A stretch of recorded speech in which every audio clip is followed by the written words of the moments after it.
This is video 2 of distance measures. Last time, we defined the eccentricity value of a vertex or a node in a network. And the more formal definition of the eccentricity value is it's the maximum of the set of all distances from V, as we find distance from V to every other node in the network. Using the eccentricity, because each node has an eccentricity value, we obtain a set of eccentricity values for the entire network. And then using the set of all eccentricity values, we take the maximum of that set for the diameter, and we take the minimum of that set for the radius. We're now ready to define what is a central node. And a node whose eccentricity value equals the radius is called a central node. Remember, the radius is the minimum value of the eccentricities in the network, so it's all nodes whose eccentricity value is the minimum. If we look at the graph below, the star graph, sometimes denoted as a K1M, that means there's one node by itself, and there are M nodes in the other set of nodes.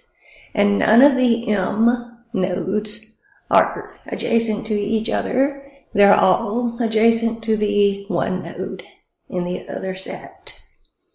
What is the diameter, radius, and central nodes of the star graph? The eccentricity values of all of the nodes in the set of size M is 2. Since none are connected to each other, they all have to go to the other node first. But the node by itself, that's connected to all of the others, has eccentricity value 1. So this star graph has radius equal to 1, diameter equal to 2, and the single vertex that's adjacent to everything is the central node. So the terminology makes sense. Now we define the distance matrix. The distance matrix is a square matrix, and it has the number of rows and the number of columns equal to the number of nodes in the network. So since we have 8 nodes in our example, we have an 8 by 8 matrix. And we place the distance from node I to node J in row I, column J. Of course, it's a symmetric matrix, since the distance from I to J is the same as the distance from J to I, if the network does not have directed edges. Also notice that there are zeros down the diagonal, since the distance from any node to itself is always 0. So if we look at node 1, let's look at row 1. So it's a distance 1, and then 2, and then 3, from nodes 2, 3, and 4 respectively. Then we have a fork. So it's a distance 4 to both nodes 5 and 6, and it's a distance 5 to both nodes 7 and 8. So we see our first row is 1, 2, 3, 4, 4, and 5, 5, and the same as the first column.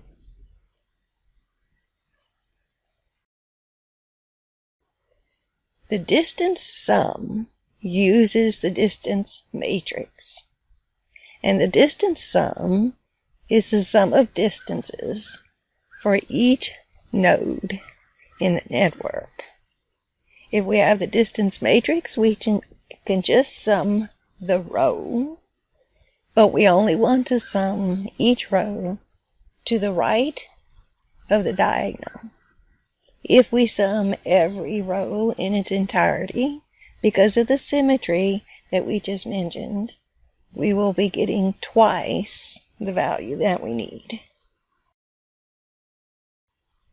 So that's why, in this way of representing this sum, if we sum the entire row, then we're getting twice the distance sum, and so we would take half of that result.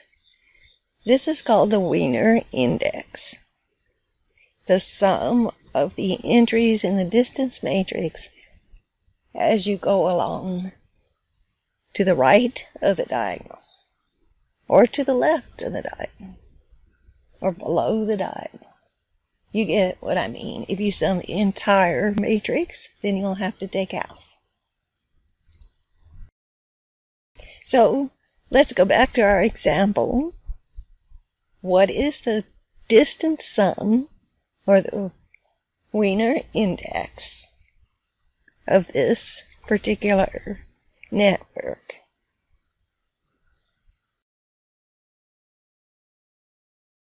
So what would be the Wiener index of our example network? The sum of S1 through S8, I claim, is 72. S1, if we sum the first row, is 24. If we sum the second row, if we sum the entire row, we'll get, let's see, 2 and 2 is 4. 3 4s are 12. And 12 and 6, 18. So 18 is what we get for the sum of the entire row. But if we're just finding S2, let's stay to the right of the diagonal, so it would be 17. S3 would be to the right of the 0, would be 1 plus 2 plus 2 plus 3 plus 3, and so forth. So summing each row to the right of the diagonal, we'll get 72. Or if we sum the entire row and then add those up, we'll get 144, and half again is 72. So the Wiener index of our example is 72.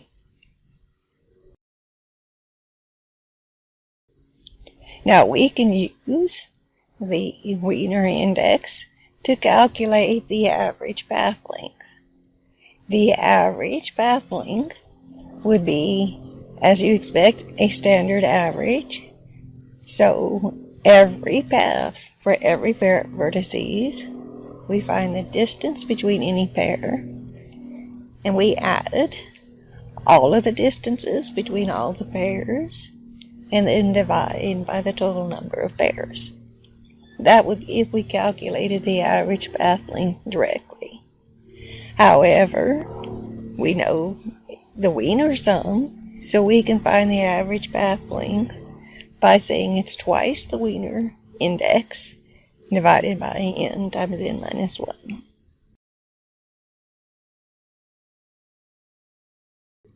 So for our example, the Wiener index was 72. So twice 72 divided by n times n minus 1 would be dividing by 8 times 7.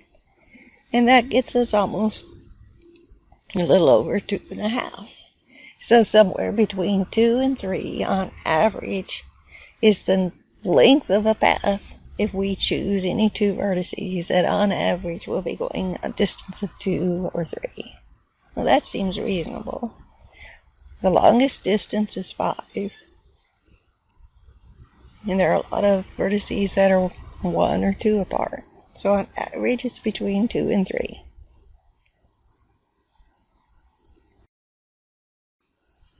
The equation that we used, that is, that the average path length is twice the Wiener sum divided by n times n minus 1, can be derived directly.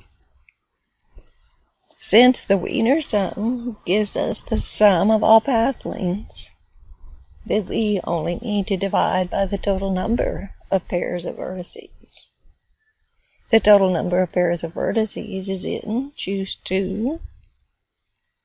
And inches, too, as you know, is given by n times n minus 1 over 2, which simplifies to what we had before. Twice the Wiener index divided by n times n minus 1.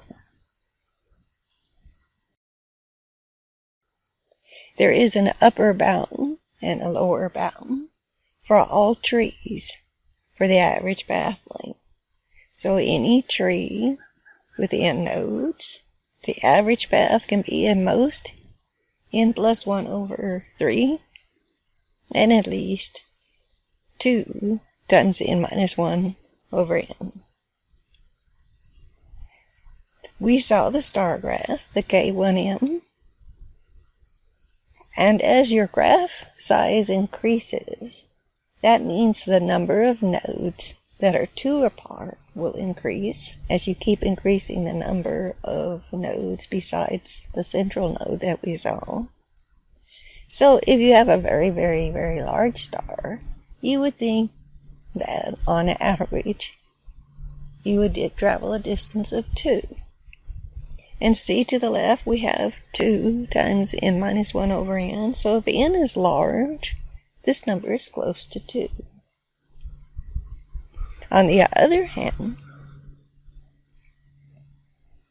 if we look at a path, as n increases, so does n plus 1 over 3 increase, because there is no n in the denominator.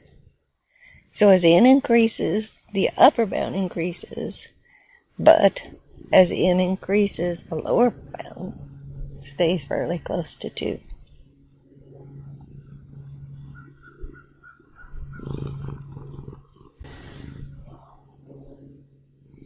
We will be talking about a special kind of network that's known as a small world network. And there are 2 defining criteria for a small world network. One is the average path length.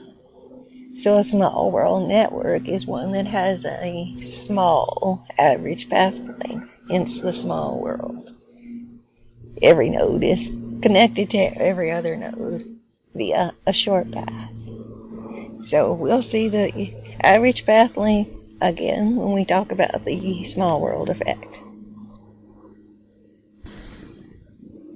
So we defined what is a central node.